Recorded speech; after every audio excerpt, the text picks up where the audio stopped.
हर हर महादेव दोस्तों। तो आप सभी को सावन सोमवार की हार्दिक शुभकामनाएं। तो आज सावन सोमवार के व्रत में क्या खाना चाहिए और क्या नहीं खाना चाहिए, आज इसके बारे में हम आप लोगों को बताएंगे। ऐसी बहुत सी चीजें हैं जिन्हें व्रत में खाने से व्रत हमारा खंडित हो जाता है। बहुत से लोग सावन सोमवार के व्रत में खाने को लेकर के काफी कंफ्यूज रहते हैं कि वो क्या खाएं और क्या ना खाएं। सावन सोमवार में नमक खाना चाहिए या नहीं खाना चाहिए, दूध दही टमाटर हल्दी आदि का सेवन करना चाहिए या नहीं करना चाहिए, व्रत में कौन से तेल में खाना पकाना चाहिए और व्रत में कौन से आटे का इस्तेमाल कर सकते हैं। तो ऐसे बहुत से सवाल लोगों के दिमाग में चलते रहते हैं। तो इन सब विषयों की संपूर्ण जानकारी आपको इस वीडियो में प्राप्त होने वाली है। तो इसलिए वीडियो को लास्ट तक अवश्य ही देखिएगा। और भगवान शिव की कृपा पाने के लिए और मनोकामना की पूर्ति के लिए कमेंट बॉक्स में हर हर महादेव जरूर लिखिएगा। तो चलिए बात करते हैं सावन सोमवार के व्रत के खाने की। तो सावन का महीना भगवान शिव की आराधना के लिए बेहद ही अच्छा फलदायक होता है और सावन सोमवार का व्रत रखते हैं सभी लोग। तो इस साल सावन का महीना 11 जुलाई से लेकर के 9 अगस्त तक चलेगा, जिसमें कुल चार सावन के सोमवार पड़ने वाले हैं व्रत।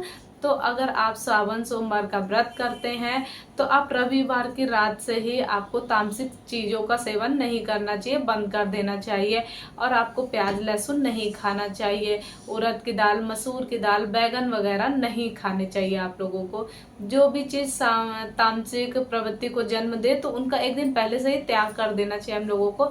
इसके अलावा जो महिलाएं हैं उन्हें रविवार को ही बाल वगैरह धो करके स्नान कर लेना चाहिए। और ध्यान रखना चाहिए कि बाल धोने के बाद में आपको प्याज लहसुन नहीं खाना है और ब्रह्मचर्य का सबको पालन करना है। तो व्रती को तन और मन से सात्विक रहने का प्रयास करना चाहिए, झूठ या किसी प्रकार के वाद विवाद से बचना चाहिए। इसके अलावा व्रती को सोमवार के दिन भी सुबह जल्दी उठने का प्रयास करना चाहिए। और सुबह जल्दी उठने के बाद में स्नान आदि करने के बाद में सबसे पहले शिव जी की पूजा करनी चाहिए। और सुबह की पूजा से पहले ध्यान रखें कि आप कुछ भी खाए पिए नहीं, बिना खाए पिए करना चाहिए। तब तक आपको निर्जला रहना चाहिए। बहुत से लोगों की आदत होती है कि वो बेड से उठते ही चाय पी लेते हैं या गर्म पानी पी लेते हैं। तो यदि आप सावन सोमवार का व्रत रख रहे हैं तो आप ध्यान रखें कि उस दिन आपको नहीं करना है। सुबह की पूजा करने के बाद में ही आप चाय पानी करें, उससे पहले नहीं खाना है। तो सुबह सबसे पहले सुबह की पूजा करें, उसके बाद में आप खा पी सकते हैं कुछ भी। तो अब सवाल ये आता है कि सावन शिवरात्रि का व्रत निर्जला रखें या फलाहार रखें। तो ये आपकी शारीरिक क्षमता पर निर्भर करता है कि आप इस व्रत को निर्जला रखना चाहते हैं या फिर फलाहार करके रखना चाहते हैं। तो यह व्रत कई प्रकार से रखा जाता है। कई लोग पूरा दिन निर्जल रह करके शाम की पूजा पाठ करने के बाद में सात्विक भोजन ग्रहण कर लेते हैं। इस दिन आप एक अनाज का एक टाइम मीठा भोजन कर सकते हैं। तो यदि आप सात्विक भोजन ग्रहण कर रहे हैं तो आप गेहूं के आटे की पूड़ी पराठा दही के साथ में या मीठी पूड़ी मीठा पराठा आदि खा सकते हैं आप, या आटे का हलवा या चावल की खीर भी बना के खा सकते हैं आप लोग। पर ध्यान रखें, बहुत से लोग सोचते हैं कि क्या इस व्रत में गेहूं के आटे रोटी खा सकते हैं या नहीं। तो हम आपको बता देते हैं एक बात कि वैसे व्रत में कभी भी रोटी नहीं खानी चाहिए, क्योंकि रोटी को कच्चे भोजन में शामिल किया जाता है। तो व्रत में हमेशा पके भोजन जैसे पूड़ी पराठा दही इन सब चीजों का सेवन करना चाहिए। लेकिन कुछ लोग अन्न का सेवन नहीं करना चाहते हैं तो वह शाम की पूजा पाठ के बाद में फलाहारी भोजन ग्रहण करते हैं। तो कई लोग ऐसा करते हैं कि वह सुबह की पूजा के बाद ही फलाहार ले लेते हैं और सुबह की पूजा के बाद में चाय पानी जूस दूध फल आदि ले लेते हैं और शाम को वह सात्विक भोजन या फिर फलाहारी भोजन करते हैं। तो जैसे भी आपकी शारीरिक क्षमता हो, आप जिस प्रकार से व्रत रहते हो और पूरा करना चाहते हो तो आप कर सकते हो उस तरीके से। और बहुत से लोगों का सवाल होता है कि वह इस व्रत को मीठा रख सकते हैं या नमक खा करके रह सकते हैं। तो वैसे सावन का सोमवार का कोई भी व्रत हो तो वैसे मीठा व्रत रखना चाहिए। भले ही आप सावन का सोमवार व्रत हो 16 सोमवार व्रत हो या पशुपतिनाथ का व्रत हो, व्रत हमेशा मीठा ही खाना चाहिए व्रत में। लेकिन किसी किसी को ब्लड प्रेशर की, बीपी की शिकायत होती है या कोई भी हेल्थ इशू हो सकता है। तो अगर आपके पास में कोई हेल्थ इशू है तो आप इस व्रत को, व्रत वाले नमक यानी सेंधा नमक का इस्तेमाल कर सकते हैं। लेकिन जान लीजिए कि अगर कोई ज़्यादा दिक्कत है तभी आप कर सकते हैं, नहीं तो आप मीठे का इस्तेमाल करें। और सफ़ेद नमक नहीं खाना होता है। तो कई लोग कहते हैं कि व्रत में कितनी बार फलाहार कर सकते हैं। तो व्रत कोई भी हो, कभी भी बार बार मुंह नहीं जूठा करना चाहिए। जितना कम हो सके उतने कम बार में ही फलाहार करना चाहिए। ऐसा नहीं कि आप हर थोड़ी देर में कुछ ना कुछ खा रहे हैं, फलाहार खा रहे हैं। कोई भी फल है थोड़ी थोड़ी दूर में उठा करके खा रहे, तो ऐसा नहीं करना चाहिए। आप व्रत में जितना चाहे पानी पी सकते हैं, लेकिन फलाहार कुछ भी बार बार नहीं ग्रहण करना चाहिए। आप व्रत में या 2 या 3 बार का नियम बना लें, या व्रत में दिन में 2 या 3 बार फलाहार कर लें आप लोग, यही उत्तम रहता है। बार बार मुंह जूठा नहीं करना चाहिए।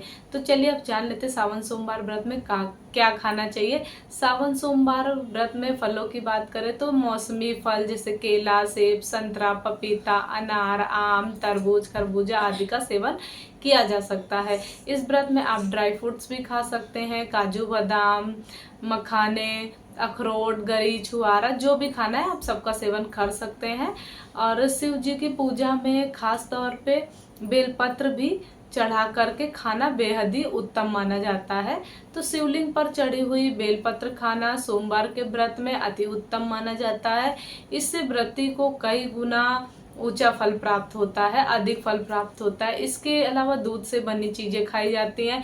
इस दिन आप मखाने की खीर, साबूदाना की खीर, ये सब भी आप खा सकते हैं। इसके अलावा कुट्टू के आटे या सिंघाड़े के आटे का भी इस्तेमाल किया जा सकता है। उसका हलवा वगैरह बना करके, पूड़ी, पराठा ये भी बना करके आप खा सकते हैं। आप उबले हुए आलू की टिक्की या आलू की सब्जी या आलू का हलवा, ये सब भी आप खा सकते हैं। व्रत में नारियल का पानी भी पिया जाता है, तो वो भी आप पी सकते हैं। उबले आलू की दही मिला करके भी खा सकते हैं, या आलू या लौकी का हलवा भी बना सकते हैं, कद्दू का हलवा भी खा सकते हैं आप लोग। तो व्रत में कच्चे केले की भी फ्राई करके खाया जा सकता है। तो इस प्रकार से आप खा सकते हो। जो लोग नमक खाते हैं तो वो लोग अरबी, केले की सब्जी, लौकी की सब्जी, ये सब भी खा सकते हैं। और बहुत से लोग व्रत में टमाटर नहीं खाते हैं, और बहुत लोग टमाटर खाते हैं व्रत में। तो आप अपनी इच्छा के अनुसार कर सकते हैं, जैसा आप करते चले हैं। इसके अलावा व्रती भुने हुए मखाने, मूंगफली के दाने, ये भी खा सकते हैं। और इसके अलावा व्रत में दही, पनीर का भी सेवन किया जा सकता है। व्रती इस दिन साबूदाने की खिचड़ी, साबूदाने की खीर भी खा सकते हैं। इसके अलावा सवा के चावल जो आते हैं, तो व्रत वाले चावल होते हैं, उन्हें सवा का चावल बोलते हैं। उनकी खीर या खिचड़ी बना करके भी खाया जा सकता है। अब हम बात करते हैं कि व्रत में कौन से तेल का इस्तेमाल किया जाना चाहिए। तो व्रत में आप मूंगफली के तेल या शुद्ध देसी घी या फिर बादाम के तेल का इस्तेमाल आप कर सकते हैं। लेकिन व्रत के खाने में रिफाइंड के तेलों से परहेज करना चाहिए, और सरसों के तेल से भी बचना चाहिए, सरसों के तेल से बचना चाहिए। ये अगर ऐसा करते हैं तो आपका व्रत खंडित हो जाएगा। तो चलिए अब जान जाते हैं कि व्रत में कौन से मसाले खाना चाहिए और कौन से मसाला भूलकर भी नहीं खाना चाहिए। तो व्रत में आप जीरा, काली मिर्च, लौंग, इलायची, दालचीनी, पुदीना, सेंधा नमक आदि का इस्तेमाल कर सकते हैं। लेकिन व्रत के दौरान आप हल्दी, धनिया, गरम मसाला, मेथी दाना, हींग आदि का इस्तेमाल आप नहीं कर सकते हैं। इसके अलावा बहुत से लोग सावन के महीने में प्याज लहसुन का भी त्याग कर देते हैं। तो यदि आप पूरे सावन के महीने में प्याज लहसुन नहीं त्याग सकते, तो कम से कम सावन सोमवार के व्रत के दिन या सावन सोमवार के दिन प्याज लहसुन का सेवन ना करें, इससे बचें आप लोग। इसके साथ ही ठंडी चीजें जैसे छाछ, दही भी सावन में खाना वर्जित होता है। इसके अलावा व्रत या पूजा के दौरान कभी भी मांसाहारी भोजन नहीं करना चाहिए। अब मांस, मछली, अंडा, इन सब चीजों का सावन में आपको सेवन नहीं करना चाहिए। घर में किसी भी सदस्य को सावन के पूरे महीने में इस चीजों का सेवन नहीं करना चाहिए। और सावन में सफ़ेद नमक का इस्तेमाल नहीं करना चाहिए, और व्रत वाले नमक का इस्तेमाल करना चाहिए, सेंधा नमक का। सावन के दिनों में कभी भी शराब का सेवन भी नहीं करना चाहिए। इसके अलावा व्रती को कम से कम तले भुजे तले भुने भोजन का इस्तेमाल करना चाहिए। और व्रत में मार्केट की चीज़ें जो होते हैं, पैकेट बंद चीज़ें होती हैं, उनका सेवन नहीं करना चाहिए। और जिन लोगों ने फलाहारी व्रत रखा है पूरे दिन का, तो उन लोगों को सावन सोमवार व्रत वाले दिन अनाज का सेवन भूलकर भी नहीं करना है। आप इस दिन चावल, गेहूं, सूजी, बेसन, मैदा, फली, इन सब चीज़ों का आपको सेवन नहीं करना है। तो ये जानकारी अगर आप लोगों को अच्छी लगी तो कमेंट में हर हर महादेव जरूर लिखिएगा। अगर आपका कोई सवाल है तो कमेंट बॉक्स में जरूर पूछिएगा। और इस वीडियो को लाइक कीजिएगा, ज़्यादा से ज़्यादा शेयर कीजिएगा। और अगर आप लोग हमारे चैनल पर नए हैं तो फटाफट से सब्सक्राइब कर दीजिए, बेल आइकन जरूर प्रेस कर दीजिए, जिससे हमारा नोटिफिकेशन आप लोगों को मिलता रहे और नए नए वीडियो आप लोगों के लिए लाते रहें। चलिए मिलते हैं नेक्स्ट वीडियो में, तब तक के लिए हर हर महादेव।